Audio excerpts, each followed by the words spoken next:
Hi friends, welcome to Hindu newspaper analysis. இந்த நியூஸ்பேப்பரில் அந்த இம்பார்ட்டன்ட் டாபிக்ஸை யூபிஎஸ்சி அண்ட் டிஎன்பிஎஸ்சி சிலபஸ் எக்ஸாமுக்கு எது மாதிரி யூஸ்ஃபுல்லாக இருக்குன்னு பார்க்கலாம் வாங்க. ஃபர்ஸ்ட் பிளேசஸ் இன் இந்த நியூஸ் அந்த டாப்பிக்கோட ஸ்டார்ட் பண்ணலாம். மகா கும்பமேளா பிரயாக்ராஜ் உத்தரப்பிரதேசில் நடந்துச்சு. இது 3 ரிவர் ஜாயின் பண்ணுற இடம். அது என்னென்ன ரிவர்னா Ganga, Yamuna, Saraswati river. Second one Srisailam left bank கெனலில் ஒரு 8% மாட்டிட்டு ரெஸ்கியூ பண்ணுறது ஒரு ரொம்ப நாள் ஆச்சு. அது ரிலேட்டாக வந்துச்சு. ஸ்ரீசலம் டனல் எந்த டிஸ்ட்ரிக்டில் இருக்குன்னா எந்த ஸ்டேட்னா தெலுங்கானா. என்ன ரிவர்னா கிருஷ்ணா ரிவர். இது ஆல்ரெடி இருக்கு நாகார்ஜுனா சாகரோட லிங்க் பண்ணுற மாதிரி இருக்கு. ஏப்ரல் 2022 பால்காம் ஜம்மு அண்ட் காஷ்மீரில் டெரரிஸ்ட் ஈவெண்ட்னால 26 இந்தியன் பர்சன்ஸ் டெட் ஆனாங்க. இந்த பிளேஸ் இங்கே இருக்குது. Then cyclone Montha. இது ஆந்திர பிரதேஷ் அக்டோபர் 28 தாக்குச்சு. இந்த சைக்ளோன் பே ஆஃப் பெங்காலில் ஆர்ஜின் ஆச்சு. அது மட்டும் தெரிஞ்சால் போதும்.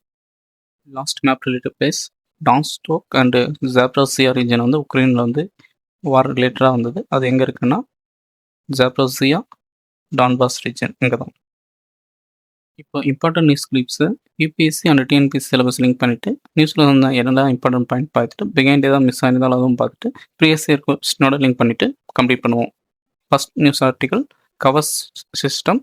இதை யூபிஎஸ்சி சிலபஸ்னால் ஜிஎஸ்3 இன்ஃப்ராஸ்ட்ரக்சர், டிஎன்பிஎஸ்சினா paper 3 GS two science and tech. அதை கூட லிங்க் பண்ணலாம். நியூஸில் சொல்லியிருந்த இம்பார்ட்டன்ட் பாயிண்ட் கவர்ஸ் சிஸ்டம். கவர்ஸ்னா indigenous automatic train protection system. இது ஆட்டோமேட்டிக்காக சப்போஸ் பைலட் அந்த லோக்கோ பைலட் அப்ளை பண்ண முடியலனாலும் ஆட்டோமேட்டிக்காக பிரேக் அப்ளை பண்ணும். இதனால் speed control and collision prevention இது பண்ணலாம். கவர்ஸ் வெர்ஷன் 4.0 இன்ட்ரடியூஸ் பண்ணியிருக்காங்க. இது 738 கிலோமீட்டர் ரூட் இது பண்ணுறது. பால்வால், மதுரா, நாகடா, தென் அவுரா, பத்தாமா இந்த ரீஜனை கனெக்ட் பண்ணுறது தான். இன்ஃப்ராஸ்ட்ரக்சர் ப்ராசஸ் எது மாதிரி இருக்குன்னா ஆப்டிக்கல் ஃபைபர் 7129 கிலோமீட்டரும், டெலிகாம் டவர் 800 இன்ஸ்டால் பண்ணிக்கோங்க. ஸ்டேஷன் கவர்ஸ் 806 ஸ்டேஷன்லையும் 5672 ட்ராக் சைட்லையும் இது பண்ணியிருக்காங்க. மொத்தம் ஓவராலாக 4154 லோக்கோமோட்டிவ்ஸும் இன்ஸ்டால் பண்ணியிருக்காங்க. இதனால் சிக்னிஃபிகேஷன் என்னென்னா ரயில் சேஃப்டி இன்க்ரீஸ் ஆகிருக்கு, ஹியூமன் எரர் ரெடியூஸ் ஆகிருக்கு, சப்போர்ட்ஸ் ஆக்சிடென்ட் ப்ரிவென்ஷனாக பண்ணியிருக்காங்க. ஆனால் ரீசெண்டாக அஸ்ஸாமில் எலிஃபெண்ட் டெத் ஆச்சு. அது ஒரு ரிலவெண்ட்டாக பக்கம் ஒரு நேஷனல் பார்க்கும் கொண்டு போயிருக்காங்க. அது ஏற்கனவே நியூஸ் பேப்பர் நியூஸ் பார்த்தது தான். அது என்னென்னு தெரிஞ்சால் கமெண்ட் செக்ஷனில் சொல்லுங்கள். Kavach system behind the news பார்க்கலாமா? இது டெவலப் யார் பண்ணாங்கன்னா research design and standards organisation Indian railway அவங்க தான் பில்ட் பண்ணியிருக்காங்க. இண்டஸ்ட்ரி பார்ட்னர்ஸ் யாருன்னா Medha servo private limited, HBL power system limited, Kernex micro system. Impact on safety எவ்வளோன்னா ரயில்வே ஆக்சிடென்ட் கிட்டத்தட்ட 90% ரெடியூஸ் ஆயிருக்கு. ஆக்சிடென்ட் டிக்ளைன் ஃப்ரம் 135 to 11 மாறி இருக்குது. சிக்னல்ஸ் ரயில்வே சேஃப்டி இன்க்ரீஸ் ஆனது தான். ஹியூமன் எரர் கம்மி. Already indigenisation of rail technology promote ஆகுது. இந்த டாபிக் ரிலேட்டடான previous year question. Indian national rail plan 2028 complete பண்ணுறது. கவர்ஸ் சிஸ்டம் ஜெர்மனியோட கொலாபரேஷன் பண்ணுறாங்க. அப்புறம் ரேபிட் டேக்ஸ் இருக்கும். சூஸ் தி இன்கரெக்ட் கேட்டிருந்தாங்க. 2 and 3 இன்கரெக்ட். ஏன்னா 1 and 2 incorrect. National rail plan 2013 and இது கவர்ஸ் இண்டிஜினியஸ் சிஸ்டம் தான். எந்த ஒரு கண்ட்ரியும் நம்ம டிபெண்ட் பண்ணல. Dulhasti hydro power project central government approve பண்ணியிருக்காங்க. இது ஜம்மு அண்ட் காஷ்மீரில் இருக்குது. இதை யூபிஎஸ்சி சிலபஸோட லிங்க் பண்ணால் GS1 geography, GS3 infrastructure, GS2 IR Indus water treaty ரிலேட்டடானது. டிஎன்பிஎஸ்சி எடுத்துக்கிட்டால் paper 1 geography, paper 2 Indian polity, then Indian economy paper 3 link பண்ணலாம். Dulhasti stage 2 hydro power project யார் அப்ரூவ் பண்ணாங்கன்னா என்வரன்மெண்ட் மினிஸ்ட்ரி. இங்கே ஜெனப் ரிவரில் ஜம்மு அண்ட் காஷ்மீரில் லொக்கேட் ஆகிக்குது. இதனோட கெப்பாசிட்டி எவ்வளோனா 260 மெகாவாட்ஸ். இது run of river hydro power project type. 3200 கோடி இன்வெஸ்ட் பண்ணுறாங்க. பேக்ரவுண்ட் எது மாதிரி இருந்துச்சுன்னா Hindus water treaty April 23, 2025 suspend பண்ணாங்க. ஏன்னா இன்னைக்கு ஏர்லி பார்த்தோம்ல பால்காம் அட்டாக், அதனால தான். Early Chenab river Indus water treaty மூலம் கண்ட்ரோல் இருந்துச்சு. ஆனால் இப்போ சஸ்பெண்ட் பண்ணதுனால இந்த ப்ராஜெக்ட் அப்ரூவ் பண்ணியிருக்காங்க. ஸ்ட்ராட்டஜிக் என்னன்னா இந்துஸ் பேஷனில் ஹைட்ரோ பவர் இன்க்ரீஸ் பண்ணுறாங்க. ஆல்ரெடி ஏற்கனவே நிறைய ப்ராஜெக்ட்ஸ் இருக்குது. சாவல்கோட்டி, ரேட்டில், பர்சர், பக்கல்தூள், கீவர், கிரு, கீர்த்தி 1, கீர்த்தி 2 அது மாதிரி. ஏர்லியர் துல்லஸ்தி ஸ்டேஜ் 1 2007 ஸ்டார்ட் பண்ணாங்க. இது 3685 மீட்டர் டனல் டைவர்ட் பண்ணுற மாதிரி இருக்கும். இது ஆஷோ ஷேப்பில் இருக்கும். லேண்ட் ரெக்யர்மெண்ட் எதுக்காகனா 60 ஹெக்டர் பண்ணுறாங்க. ப்ரைவேட் லேண்ட் 8 ஹெக்டர்ஸ் இருக்குது 2 வில்லேஜ்லேருந்து. இது யார் எக்ஸிக்யூட்டிவ் ஏஜென்சினா national hydro electric power corporation. இந்த டாபிக்ல previous year question. Barak, Lohit, Subansiri which of the river flows Arunachal Pradesh. Correct answer என்னன்னா லோகித் அண்ட் சுப்பன்சரி தான் அருணாச்சல் பிரதேஷ் ஃப்ளோ ஆகும். பராக் ரிவர் வந்து மணிப்பூர், நாகாலாந்து, அசாமில் மட்டும்தான் ஃப்ளோ ஆகும். பேசிக்கலி இந்தியா எது மாதிரி வந்து regional comprehensive economic partnership China இல்லாமல் என்கேஜ் பண்ணியிருக்காங்க. அது மாதிரி தான் இந்த யூபிஎஸ் சிலபஸ்னால் GS two IR, GS three Indian economic உடையும், டிஎன்பிஎஸ்சி எடுத்துகிட்டா பேப்பர் 2 ஜிஎஸ் 2ல இந்தியன் பாலிட்டி, அதே மாதிரி ஜிஎஸ் 3ல இந்தியன் எக்கனாமிக் கூட லிங்க் பண்ணலாம். யூஸ் வந்து பார்க்கலாம். இந்தியா வந்து ரீஜனல் காம்பன்சி எக்கனாமிக் ட்ரேட் அக்ரிமெண்ட்லேருந்து 2019 விளங்கிட்டாங்க. மெயின் காரணம் என்னென்னா சைனாவில் அது வந்து மெம்பராக இருக்காங்க. இதனால் வந்து சைனா வந்து அதிகமாக இம்போர்ட் வந்து நம்ம இந்தியாவில் வந்து எக்ஸ்போர்ட் பண்ணி லோக்கல் வந்து ரொம்ப பாதிப்படையும். அதனால தான் வந்து விளங்கிட்டாங்கன்னு சொல்கிறாங்க. இதில் வந்து மெம்பர்ஸ் யாருன்னா ஏஷியன் 10 கண்ட்ரிஸும், அப்புறம் வந்து Australia, Japan, south Korea, New Zealand, China. Current situation என்னென்னு பார்க்கலாமா? இந்தியா வந்து அதில் சொன்னாங்கல்ல, அந்த எல்லாருக்கூடையும் ஃப்ரீ ட்ரேட் அக்ரிமெண்ட் வந்து சைன் பண்ணியிருக்காங்க எக்ஸப்ட் சைனா. லேட்டஸ்ட்டாக வந்து நியூசிலாந்து கூட டிசம்பர் 22 பண்ணாங்க. சைனா கூட ஒரே ஒரு அக்ரிமெண்ட் மட்டும் தான் இந்தியா இருக்குது. அது என்னென்னா Asia Pacific trade agreement. Strategic outcome என்னென்னு பார்த்தீங்கன்னா மார்க்கெட் அக்சஸ் வந்து கிடைச்சிச்சு. சைனா வந்து டிராஃபிக் ப்ரெஷர் இல்லாமல் நம்மளோட டொமஸ்டிக் செக்டர்ஸை வந்து பாதுகாக்க முடியும். ஏன்னா வந்து சைனாவில் வந்து ரொம்ப ரேட் கம்மியாக ப்ரொடியூஸ் பண்ணி இந்தியாவில் எக்ஸ்போர்ட் பண்ணால் நம்ம டொமஸ்டிக் செக்டரெல்லாம் பாதிக்கல. அது அவாய்ட் பண்ணது தான். தென் வந்து டிராஃபிக் வரி வந்து லிபரேஷன் வந்து பாதுகாப்பு கெயின் பண்ணிட்டோம். ஒய் ஆர்சிஇபி மைனஸ் சைனா ஒர்க்குன்னு பார்க்கலாமா? ஏற்கனவே சொன்ன மாதிரி தான் சைனா குட்ஸ் வந்து இந்தியாவில் வந்து என்ட்ரி அதை ப்ரிவெண்ட் பண்ணி வச்சோம். பைலேட்ரல் ட்ரேட்டி வந்து மல்டிலேட்டர் ட்ரீட்டியோட வந்து பெஸ்ட்டானது தான். ஏன்னா வந்து மல்டிலேட்டர் ட்ரீட்னா சடனாக எங்களுக்கு நாங்கள் ஒதுங்கிறோம் அது மாதிரி சொல்ல முடியாதுல்ல. அதே பைலேட்டர் ட்ரீட்னா அவாய்ட் பண்ணிக்கலாம். தென் எக்ஸ்பர்ட் வியூ வந்து என்ன சொன்னாங்கன்னா இது வந்து ஸ்மார்ட் ஒர்க் அது மாதிரி சொன்னாங்க. இதனால் வந்து பெனிஃபிட் தான் அணிஞ்சிருக்கும் அப்படின்னு ஃபீட்பேக் தந்திருக்காங்க. கன்க்ளூஷன் என்ன சொல்லலாம்னா இந்தியா வந்து ட்ரேட் அக்சஸ் வந்து வாங்கிட்டாங்க. சைனாவை வந்து ஓவர் டிபெண்ட் பண்ணுற பிரச்சனையும் இல்லாமல் இருக்குது. ஸ்ட்ராங்காக பேலன்ஸ் ட்ரேட் டேக்ஸ் ஃபாலோ பண்ணியிருக்காங்கன்னு சொன்னாங்க. இந்த டாபிக் எல்லாம் previous question. The term regional comprehensive economic partnership appears in the news. Which group? G20, ASEAN, SCO, SAARC. Correct answer option B, ASEAN. Health for All campaign எடிட்டோரியலோட இன்னைக்கு என்ன பண்ணலாம்? UPS சிலபஸ்னா GS 2 governance and social justice, GS 3னா Indian economic and development link பண்ணலாம்.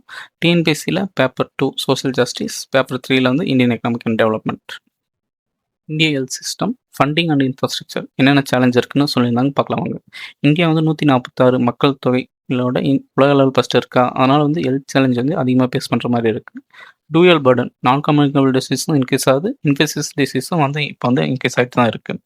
அதோட climate change, air pollution இதெல்லாம் வந்து இந்த 2 டைப்பான பர்டனும் வந்து இன்னும் வருஷனால தான் பண்ணியிருக்கு. ஃபண்டிங் கேப்பும் வந்து எமர்ஜ் ஆச்சு. ரீசன் என்னன்னா யூஎஸ்ஏ வந்து WHO வந்து வித்ட்ரா பண்ணிட்டாங்க. அவங்க தான் வந்து லார்ஜஸ்ட் இன்வெஸ்ட்மெண்ட் பண்ணுறதுலே WHO.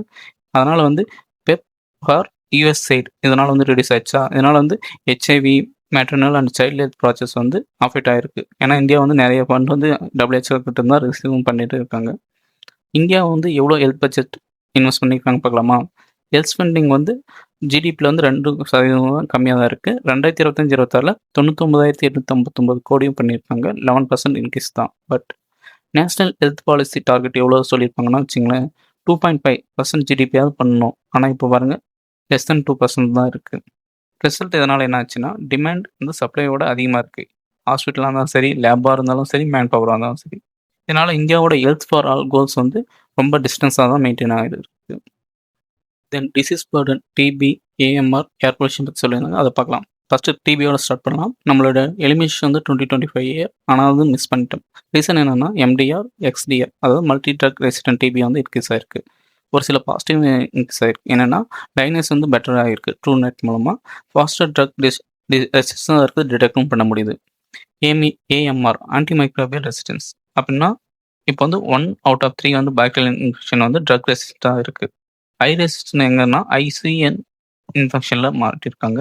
காசஸ் என்ன ஆகுதுன்னா இதனால் வந்து ஆன்டிமைக்ரோபியல் ரெசிஸ்டன்ஸ் ஆகுதுன்னா கவுண்டர் ஆன்டிபயோட்டிக்ஸ் நம்ம கொடுக்குற மருந்தை வந்து அந்த நோயை வந்து எதிர்க்கிற மருந்து அதிகமாகிடுச்சு. அப்புறம் வந்து ஒரு சிலர் வந்து நாமளே வந்து மாத்திரத்து டாக்டர் போய் கன்சல்ட் பண்ணாமல் அதனால் ஒரு டோஸ் கொடுத்தா அது வந்து இன்கம்ப்ளீட் ஆகிடுது. ஒரு டைம் ஊசி போட்டது இன்னொரு டைம் போட வேண்டியதாக இருக்கும், ஆனால் போட மாட்டாங்க.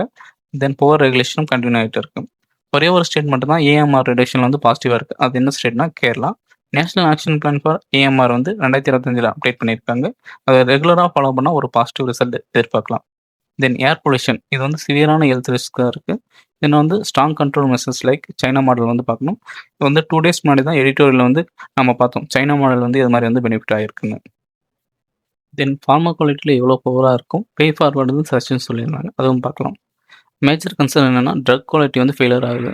எக்ஸாம்பிள் வந்து 25 சில்ட்ரன் வந்து மத்திய பிரதேசில வந்து ஜஸ்ட் காஃப் சிரப் வந்து அதோட டோஸ் வந்து தப்பா இருக்கு. அதனால வந்து இறந்துட்டாங்க. இது வந்து ரீசன் என்னன்னா, டைஎத்திலீன் கிளைகால் அந்த இண்டஸ்ட்ரியல் கெமிக்கல் தான் மேஜர் ரீசன். இது வந்து ஃபர்ஸ்ட் டைம் இல்ல. இந்தியால மேனுஃபேக்சர் பொருள் பண்ண வந்து காம்பியால வந்து யூஸ் பண்ணாங்க. அங்கேயும் வந்து குழந்தைங்க வந்து நெறைய பேர் இறந்துட்டாங்க.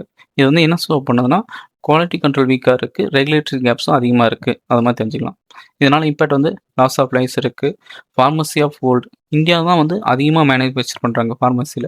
அது வந்து அதிகமா பண்ணாலும் இது மாரி குவாலிட்டி இருக்கிறதுனால யாருமே இம்போர்ட் பண்ண மாட்டாங்க. அதனால வந்து டேமேஜ் ஆயிருக்குன்னு சொல்லியிருக்காங்க. மேக் இன் இந்தியா கிரெடிபிலிட்டி வந்து ரிஸ்க் வந்து மாறிடும். வே ஃபார்வர்டு என்ன பண்ணலாம்னா, பப்ளிக் ஹெல்த் ஸ்பெண்டிங் அதாவது சொன்னாங்கல்ல 2.5% ஜிடிபியாவது இது பண்ணணும். அந்த லெவலுக்கு வந்து இன்க்ரீஸ் பண்ணலாம். ட்ரக் ரெகுலேஷன் அண்ட் இன்ஸ்பெக்ஷன் வந்து ஸ்ட்ரென்தன் பண்ணணும். ஏஎம்ஆர் வந்து ஸ்டீவர்ட்ஷிப் அது மூலமா வந்து கண்ட்ரோல் பண்ணணும். டிசீஸ் சர்வேலன்ஸ் வந்து இம்ப்ரூவ் பண்ணணும். ப்ரிவென்ஷன், குவாலிட்டி அண்ட் அக்கௌண்டபிலிட்டி வந்து ஃபோக்கஸ் பண்ணணும்.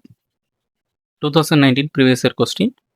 மல்டி ட்ரக் ரெசிஸ்டன்ஸ் வந்து எதனால் ஏற்படுதுன்னு. Genetic predisposition of some people, taking incorrect doses of antibiotics, using antibiotics in livestock farming, multiple chronic diseases in some people. Correct answer என்னன்னா option B 2 and 3 only. Information pass. நான் வந்து ஒரு UPSC insight quiz and current affairs ஹைலைட்ஸ்னு ஒரு Telegram group வந்து run பண்ணிட்டு இருக்கேன். அந்த குரூப்பில் வந்து டெய்லியும் வந்து இந்து நியூஸ் பேப்பர் பேஸ் பண்ணியும் கவர்மெண்ட் வெப்சைட் பேஸ் பண்ணியும் வந்து நான் கொஸ்டின் எம்சிக்யூஸ் வந்து அப்டேட் பண்ணியிருக்கேன். அதன் மூலமாகவே 2025ல வந்து 50+ எம்சிக்யூ கான்செப்ட் வந்து டைரெக்டாக ரிஃப்ளெக்ட் ஆகிருக்கு. இது மாதிரி 2024 எக்ஸாம் 2023 எக்ஸாம்லும் ரிஃப்ளெக்ட் ஆகிருக்கு. இது வந்து குரூப்போட பின் மெசேஜில் வந்து பண்ணியிருக்கேன். மறக்காமல் செக் பண்ணிக்கோங்க, ஜாயின் பண்ணி யூஸ் ஆகிக்கோங்க. எக்ஸாம்பிள் 2025ல கேட்ட கொஸ்டின்ஸ் வந்து இந்த நேச்சர் ரிசோர்ஸ் லா யார் வந்து இன்ட்ரடியூஸ் பண்ணாங்கன்னா யூரோப்பியன் யூனியன். இது வந்து நம்ம குரூப்பில் வந்து 2 டைம் வந்து நம்ம வந்து கேட்டிருக்கோம். அதனோட டேட்டும் வந்து அந்த பிடிஎஃப்ல வந்து மென்ஷன் பண்ணியிருக்கோம். நெக்ஸ்ட் வந்து செல்ஃப் ரெஸ்பெக்ட் மூவ்மெண்ட் யார் ஸ்டார்ட் பண்ணதுன்னா பெரியார். அது வந்து March 3 வந்து நம்ம வந்து குரூப்பில் வந்து கேட்ட கொஸ்டின் தான். நெக்ஸ்ட் வந்து டான்சிங் கேர்ள் மொஹஞ்சதாரோ எதனால் மேட் பண்ணியிருப்பாங்கன்னு கேட்பாங்க. இது வந்து ப்ரோன்ஸ். இதுவும் நம்ம கொஸ்டினில் வந்து நம்ம குரூப்பில் கேட்ட கொஸ்டின் தான். இது வந்து March 13, 2025ல நீங்கள் வந்து செக் பண்ணி பார்த்துக்கோங்க. மறக்காமல் நம்ம டெலிகிராம் சேனலில் ஜாயின் பண்ணிக்கோங்க. நம்ம குரூப் அவங்க வந்து எக்ஸாமில் வந்து ரிஃப்ளெக்ட் மட்டும் ஆகலை, ஃபிலிம்ஸ் எக்ஸாம் கிளியர் பண்ண நிறைய பேர் வந்து பாசிட்டிவாக வந்து ஃபீட்பேக் சொல்லியிருக்காங்க. அதுவும் நம்ம டெலிகிராம் குரூப்பில் பின் மெசேஜாக இருக்குது, நீங்கள் செக் பண்ணிக்கோங்க. நம்ம குரூப் ஒர்க் வந்து பிடிச்சிருக்குன்னு நினைக்கிறேன். ஸோ யூடியூப் சேனலை மறக்காமல் சப்ஸ்கிரைப் பண்ணிங்க. மறக்காமல் நம்ம டெலிகிராம் சேனலை வந்து ஜாயின் பண்ணிவிட்டு ஃப்ரெண்ட்ஸுங்களோட ஷேர் பண்ணிவிட்டு பெனிஃபிட் ஆகுங்க. Thank you friends. நாளைக்கு அடுத்த வீடியோவில் பார்ப்போம்.